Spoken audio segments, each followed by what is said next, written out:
పొరపాటున బాబు మిరపకాయ తిన్నంత మాత్రాన ఏదో కొంపలు మునిగిపోయినట్టు ఇంట్లో సునామీని సృష్టిస్తున్నావు. ఆ సునామీ గినామీ సృష్టించింది నేను కాదు, నువ్వే సృష్టించావు. కమలా అక్కయ్య, ఆపండి.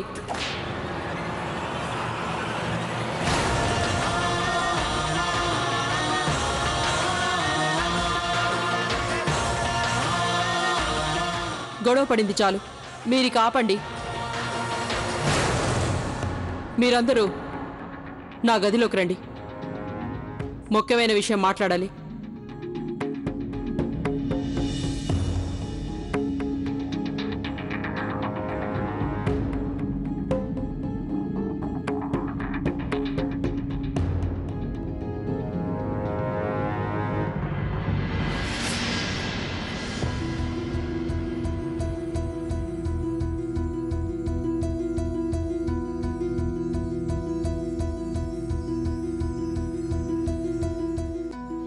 ఇప్పటికీ నమ్మకం కుదరడం లేదు. నా కోడలు తెలివిగల వాళ్ళనుకున్నాను. చిన్నపిల్లల ముందు చిన్నపిల్లల్లా కొట్టుకుంటున్నారు. వాళ్ళకేమనిపిస్తుంది? మిమ్మల్ని చూసి వాళ్ళు ఏం నేర్చుకుంటారు? కొంచెమైనా ఆలోచించారా? కమలా, ప్రియ వల్ల పొరపాటు జరిగి ఉండొచ్చు, కానీ తను ఆ పొరపాటు కావాలని చేయలేదు. కానీ నువ్వు మాత్రం కావాలని పిల్లల ముందు గొడవ పడ్డావు. ఎందుకు అలా చేసావు? ఎందుకు? మీరు చెప్పేది నిజమే అత్తయ్య. ప్రియా పిల్లల మధ్యలో కమల రాకుండా ఉండాల్సింది. తను మర్చిపోయినట్టుంది తను రాకముందు నుంచే ప్రియాని అన్ను బాధ్యత తీసుకుందని. ఆ తప్పులో నాకు బాగా ఉంది. చాలా రోజుల తర్వాత ప్రియ వంట చేస్తానని అడిగింది. వద్దని చెప్పి నేను తనని ఆపి ఉండాల్సింది అత్తయ్య. నేనలా చేయలేదు, అందుకే. లేదు గౌరీ, ఎవరి వల్ల ఏ పొరపాటు జరగలేదు. పనిలో ఎవరి పద్ధతి వాళ్ళకుంటుంది. ఇంకో విషయం గౌరీ, మీ ఇద్దరి మధ్యలో ఏం గొడవ జరిగింది? నేను నిన్నటి నుండి చూస్తున్నాను. మీరిద్దరూ ఒకరికొకరు దూరంగా ఉంటున్నారు. చూడు గౌరీ, జరిగింది పొరపాటే అయ్యుండొచ్చు, కానీ నువ్వు దాన్ని మనసులో పెట్టుకునేటంత పెద్ద పొరపాటేం కాదు. చూడు, జరిగినవన్నీ నువ్వు మర్చిపో. నువ్వు ఈ ఇంటి పెద్ద కోడలివి, అంతే హుందాగా ప్రవర్తించు. అయినా మీనాక్షి, నువ్వు కూడా చిన్న చిన్న మాటల్ని పెద్ద గొడవలు చేస్తున్నావేంటి? కుటుంబం అన్న తర్వాత చిన్న చిన్న గొడవలు వస్తూనే ఉంటాయి. వాటిని దాటుకొని ముందుకు సాగేవాళ్లే తెలివైన వాళ్ళు. మీ 5గురు కోడళ్ళు ఈ ఇంటికి పునాదులు. మీలో ఏ ఒక్కరైనా బలహీన పడినట్లయితే ఈ కుటుంబం మొత్తం నేలమట్టమైపోతుంది.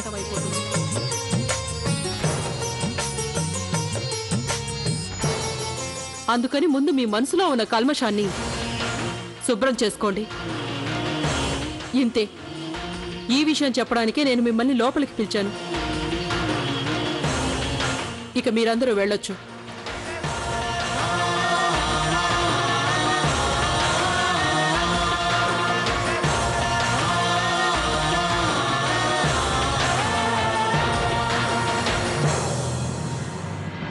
అక్కయ్య, అత్తయ్య గారు చెప్పింది నిజమే. మీ మధ్య ఉన్న మనస్పర్ధల్ని ఒకరికొకరు మాట్లాడుకొని దూరం చేసుకోండి. నువ్వు కాసేపు ఊరుకో లవ్లీ. నువ్వు ఈ విషయంలో తలదూర్చకుండా ఉంటేనే మంచిది.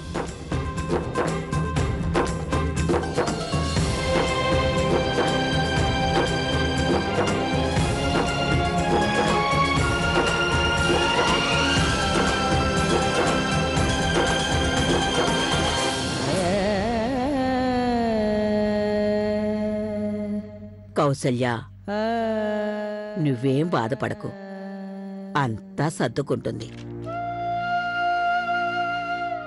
అత్తయ్య, నేనేం చెప్పానో మీకు గుర్తుందా? సరదాగా గొడవలు పడితే అవే నిజమైన గొడవలుగా మారతాయని. ఇప్పుడు అదే జరిగింది. ఈ గొడవలు ఎక్కడికి దారితీస్తాయో నాకు తెలియడం లేదు.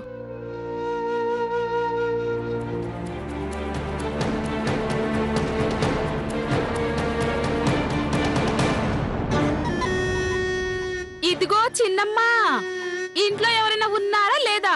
అరే గౌరీ, ఆగాగు.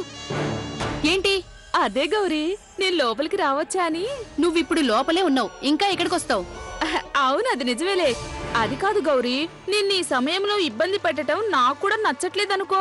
కానీ నేను మాత్రం ఏం చేయగలను? మా ఇంటికి చెప్పా పెట్టకుండా ఒక్కసారిగా అతిథుల గుంపు వచ్చి పడిందనుకో, వచ్చిన వాళ్ళని వెళ్ళమని ఎలా చెప్పగలం? గౌరీ, వాళ్ళందరూ అచ్చం ఇంతకు ముందు మీ ఇంటికొచ్చినా ఒక్కొక్కరు అంతంతలా ఉన్నారనుకో, నేనేం చేయను చెప్పు. అంతేనా? ఇప్పుడు అది చెప్పడానికి వచ్చావా? అరే గౌరీ, నేను చెప్పేది నువ్వు పూర్తిగా విను. నేను నీ దగ్గర ఉప్పు పప్పు అడుక్కుందామని ఇక్కడికి రాలేదు. నేను ఏదో ఆ గెస్ట్ల కోసం చిన్న సహాయం అడుగుదాను వచ్చానంతే. వాళ్ళందరికీ పరోటాలు తయారు చేస్తుంటే మధ్యలోనే పిండైపోయింది. మీ ఇంట్లో ఉండే ఉంటుంది కదా. చాలు చాలు, ఇంత చిన్న విషయానికి నువ్వు నా తలకాయ తినాల్సిన అవసరం లేదు. వెళ్ళి మీనాక్షిని అడుగు, ఇప్పుడు వంటగది మొత్తం తనే చూసుకుంటోంది. ఉంటే ఇస్తుంది. వచ్చింది. ఓయ్ ఓయ్, నేనిప్పుడు తను ఏమన్నానని? ఏమీ అనకపోయినా నా మీద అంతలా ఎగిరి పడుతుంది. తను మాటల్లోనే కాదు, చూపులతో కూడా నిప్పులు కురిపిస్తుంది. తనలో అంత మార్పు ఎందుకొచ్చింది? చిన్నమ్మ గారి మాట జవదాటకుండా బుద్ధిగా నడుచుకునే కోడలు ఉన్నట్టుండి ఎందుకిలా మారిపోయింది?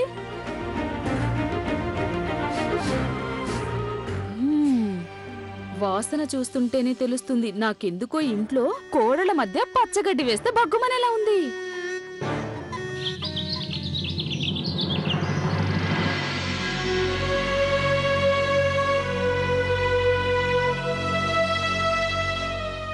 భగవంతుడా, చాలు, జరిగిన గొడవలు చాలు.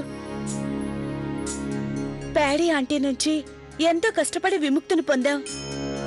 మళ్ళీ మీనాక్షక్కయ్య గౌరక్కయ్యల వల్ల ఇంట్లో ఎలాంటి గొడవలు జరగకుండా చూడు. నువ్వే ఏదో ఒకటి చేయాలి స్వామి. వాళ్ళిద్దరి మధ్య ఉన్న మనస్పర్ధలన్నీ తొలగిపోవాలి ప్లీజ్.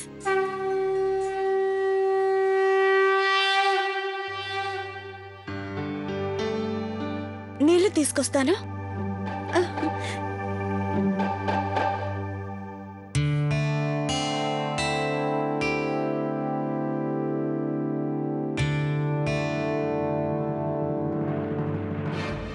అరే ఓరి దేవుడా, నిన్న కూడా ఇలాగే జరిగింది. ఇక ఈ రోజు కూడా ఇదే రిపీట్ అవుతుంది. ఓ లవ్లీ, మా బాత్రూంలో నీళ్లు రావడం లేదు చూడు. ఇదిగో, తాను కూడా బకెట్ తీసుకొచ్చింది. అవును లవ్లీ, మా బాత్రూంలో కూడా నీళ్లు రావడం లేదు. ఈ రోజు నీళ్లు కట్ చేశారా ఏంటి? అక్క, ఇలాగే వాళ్ళు కట్ చేసుకుంటూ పోతే చాలా పెద్ద ప్రాబ్లం అయిపోతుంది. మనం వెంటనే మున్సిపల్ కమిషనర్ కి కంప్లైంట్ చేద్దాం. పద పద, మావయ్య గారికి చెప్దాం. మావయ్య గారు కంప్లైంట్ ఇస్తారు.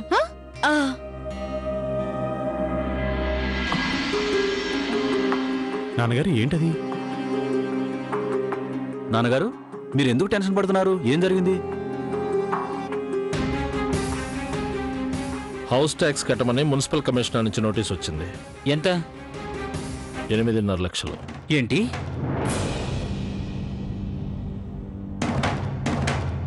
8.5 లక్షలా? 8.5 లక్షలా? వాళ్ళు ఈ నోటీసులో 1919 నుంచి ట్యాక్స్ రేట్లు పెరిగాయి, కట్టాలి అన్నారు. ఆ తర్వాత కూడా మనం గత 22 ఏళ్లగా పాత రేటు ప్రకారమే ట్యాక్సులు కడుతున్నామంట. వాళ్ళు ఈ నోటీసులో 10 రోజుల్లో మనం బాకీ మొత్తం చెల్లించకపోతే నీళ్లు కరెంటు కట్ చేస్తామని రాశారు.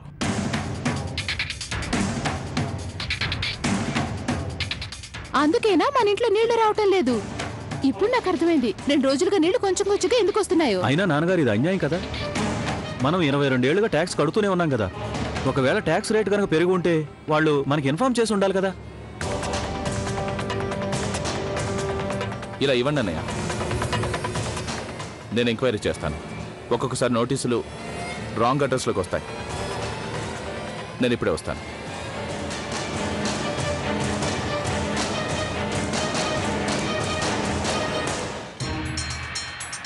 బావగారు, నాన్నగారు, కొత్త మున్సిపల్ కమిషనర్ వచ్చారు. తను పాతకాలం బిల్డింగ్లన్నిటికీ స్లాబ్ రేటుని పెంచారు. ఆవిడ ఆర్డర్స్ పైనే నోటీసులు వచ్చాయి.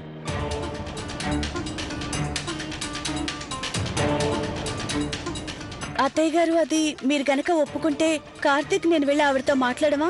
సరే, వెళ్ళిరండి. అత్తయ్య, నేను వెళ్ళనా? నువ్వు వెళ్ళు. వెళ్దామా? వెళ్ళు వెళ్ళు. పద.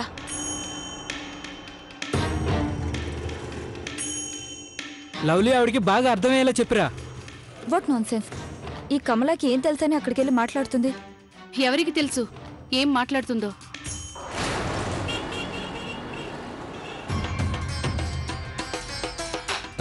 ఎక్స్క్యూజ్ మీ, మేము మేడం కలవాలి. ఇప్పుడు కుదరదు, మేడం చాలా బిజీగా ఉన్నారు. ఎప్పుడు ఫ్రీ అవుతారు? ఆ విషయం నాకు తెలీదు. మీకు తెలియకుండా ఎలా ఉంటుంది? అది తెలుసుకోవడమే మీ డ్యూటీ.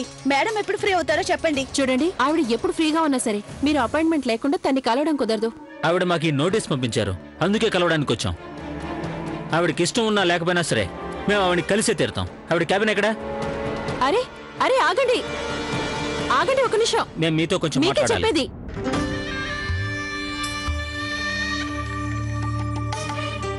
ఐఎమ్ సారీ మ్యామ్, వీళ్ళు ఎంత చెప్పినా లోపలికి వచ్చేసారు.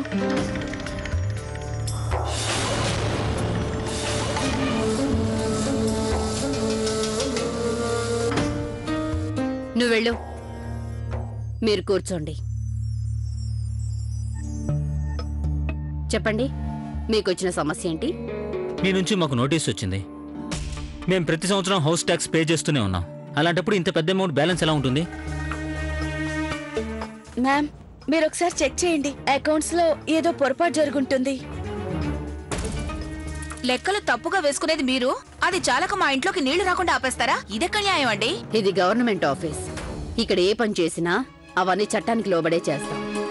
మీరు అడిగే అన్ని ప్రశ్నలకు సమాధానం ఈ రూల్ బుక్ లో ఉంటాయి. ఒకసారి స్వయంగా మీరే చదువుకోండి, మీకే అర్థం అవుతుంది. తీసుకోండి.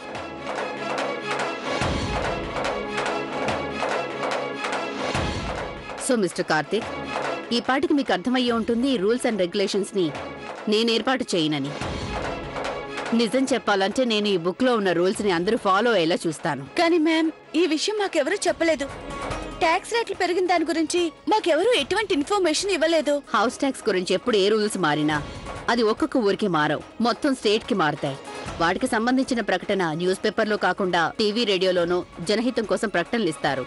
మీలాంటి వాళ్ళు ఇంత చదువులు చదువుకొని కూడా ఇలాంటి విషయాలు పట్టించుకోకపోతే అందులో గవర్నమెంట్ తప్పే ఉంది? అదీ కాక నాకు తెలిసినంత వరకు మీరు మీ ఇంటికి 1990 నుంచి ఇప్పటి వరకు పాత రేటు కడుతూ వచ్చారు. 22 years అంటే చాలా ఎక్కువ. మీరు గవర్నమెంట్ కి 8.5 lakhs కట్టాల్సిందే. అలా అంటే ఎలా? మీరు చెప్పినంత మాత్రాన మేము ఒప్పేసుకోవాలా? అరే, మీరు చేసే వాటికి హద్దు పద్దుండదా? మా ఆయన కూడా చాలా పెద్ద పోలీస్ ఆఫీసర్ తెలుసా? న్యాయాలు చట్టాలు మాకేం నేర్పించక్కర్లేదు. సరే అయితే మీరు ఈ విషయాన్ని ఆయన అడగండి. ఆయన కూడా ఇదే అంటారు. మేమేం చేసినా అవన్నీ చట్టపరిధిలోనే ఉంటాయి. ఇక 10 రోజుల్లో మీరు ఆ డబ్బులు కట్టి తీరాల్సిందే. లేదంటే ఎలాంటి సమస్యలు ఎదురవుతాయో మీకు బాగా తెలుసుంటుంది. అంటే మీ ఉద్దేశం ఏంటి? మీరు మమ్మల్ని బెదిరించాలని చూస్తున్నారా? కమలా, ఇక్కడ ఇలా మాట్లాడకూడదు. Thank you.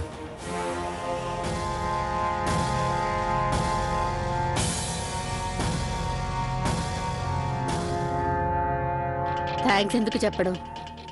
నేను కేవలం నా పని చేస్తున్నాను. అయినా ఇది ప్రారంభం మాత్రమే. ముందు ముందు చూస్తూ ఉండండి ఏం జరుగుతుందో.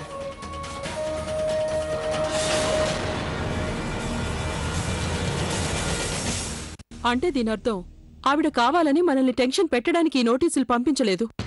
తప్పు మన వైపు కూడా ఉంది. తప్పు మన వైపు కూడా ఉన్నమాట నిజమే, కానీ అది తెలియక చేసింది. వాళ్ళు రూల్స్ ప్రకారం వాళ్ళు మనకి నోటీసులు పంపించినట్టున్నారు. మనం కొంచెం జాగ్రత్తగా ఉంటే సరిపోయేది. కానీ ఉమేష్ అన్నయ్య, ఇదే మాట వాళ్ళు మనకు ప్రతి సంవత్సరం ట్యాక్స్ కట్టడానికి వెళ్ళినప్పుడు ఈ విషయం చెప్పుండొచ్చు కదా. ఉన్నట్టుండి ఇలా 8.5 లక్షలు కట్టమని నోటీస్ పంపించడం చూస్తే నాకేదో అనుమానంగా ఉంది. ఏదో కావాలని చేసినట్టుంది. లేదంటే తన కార్పొరేటర్గా వచ్చిన రోజే తన దృష్టి అంతా మన ఇంటి వైపే ఎందుకు పెడుతుంది చెప్పండి? అవును, నాకు కూడా అలాగే అనిపిస్తుంది. అది నువ్వు చెప్పేది అక్షరాలు నిజం. కారణం ఏదైనా కానీ ఇప్పుడు మనం 8.5 లక్షలు కట్టి తీరాల్సిందే, లేదంటే నీళ్లు కరెంటు కట్ చేస్తారు. మాట్లాడి చూద్దాం. ఇప్పటికిప్పుడు మనకున్నది ఒకే ఒక మార్గం. ఏంటంటే మనం వాళ్ళు చెప్పినట్టు డబ్బు కట్టడమే. బాబు ఉమేష్, చెప్పండి నాన్న. బాబు, నీ దగ్గర 25 లక్షలు ఉన్నాయా లేక ఇచ్చేసావా? అది నాన్నగారు, ఆ డబ్బులు నేను అప్పుడే ఇచ్చేశాను. తాకట్టు పెట్టిన భూమిని కూడా విడిపించేశాను. అవును మామయ్య గారు. సరే, ఏం పర్వాలేదు. మళ్ళీ ఒకసారి అడిగి చూడు, తిరిగి ఇచ్చేస్తారేమో. నాన్నగారు, అందరికీ డబ్బులు ఇప్పుడే తిరిగిచ్చాం. వెంటనే మళ్ళీ తిరిగి ఇవ్వమని అడిగితే ఏం బాగుంటుంది? ఎందుకు బాగుంటది బావగారు? మీకు అవసరమైనప్పుడు మీరు అడిగి తీసుకొచ్చారు కదా, ఇప్పుడు ఇంటికి సంబంధించి అవసరమైనప్పుడు అడగచ్చు కదా.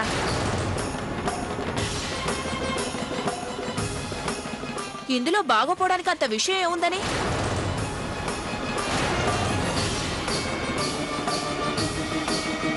కమలా, మీ బావగారితో నువ్వు ఇలాగైనా మాట్లాడేది?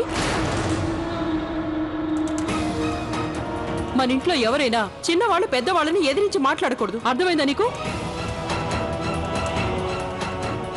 ఎవరి గదిలోకి వాళ్ళు వెళ్ళండి. ఈ విషయం గురించి మనం రేపు మాట్లాడుకుందాం.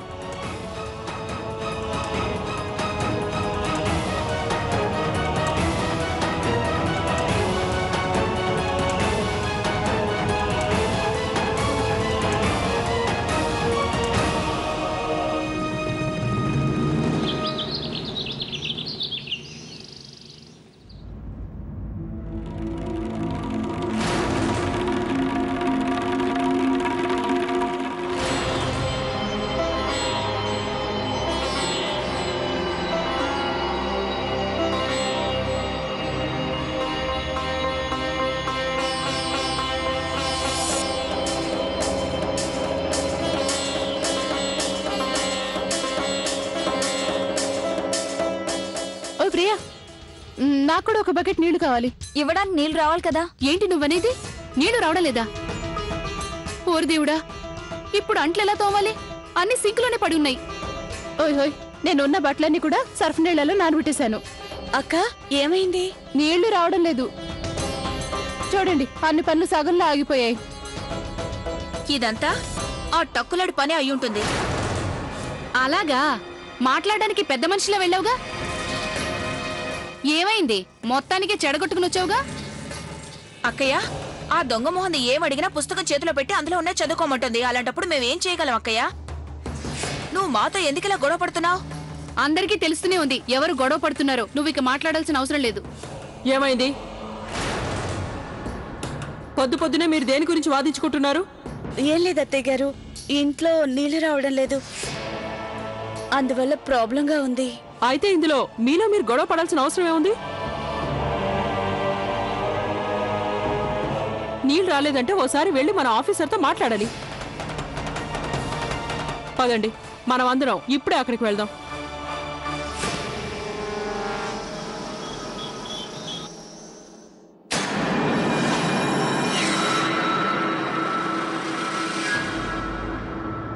నమస్తే మేడం గారు.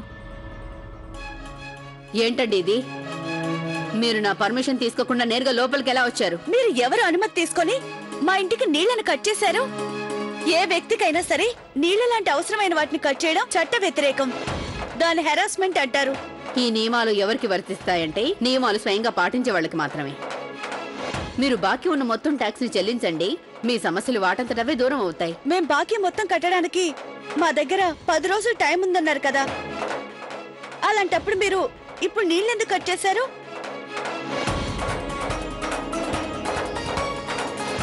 చూడండి, ఇందులో చెప్పడానికి ఏమీ లేదు. ఇక్కడ వేల మంది పనిచేస్తున్నారు. వాళ్లలో ఎవరైనా పొరపాటున వాటర్ కట్ చేసి ఉంటారు. దానికి మీరందరూ కలిసి నా ఆఫీస్కి వచ్చి ఇంత దౌర్జన్యంగా నాతో మాట్లాడకూడదు.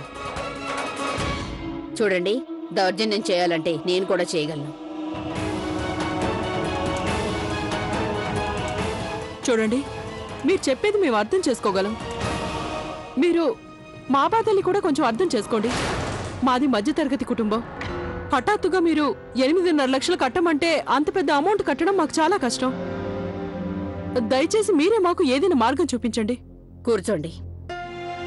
అలాగే. ఈ విధంగానే మీ ఫ్యామిలీ నుంచి ఇంతకు ముందు వచ్చిన వాళ్ళు గనక మాట్లాడుంటే మీ సమస్యకి ఎప్పుడూ నేను పరిష్కారం చూపించేదాన్ని. చూడండి, వీళ్ళ తరపున నేను మిమ్మల్ని క్షమాపణ అడుగుతున్నాను. మీరే మాకు సాయం చేయాలి. మానవత్వంతో నేను మీకు తప్పకుండా సాయం చేస్తాను. అదీగాక మున్సిపల్ కమిషనర్గా నాకు కొన్ని అధికారాలున్నాయి. వాటితో నేను అవసరమైన వాళ్ళకి ట్యాక్స్ మాఫీ చేయగలను. మీ ట్యాక్స్ మాఫీ చేస్తాను, కానీ నాదొక షరతు.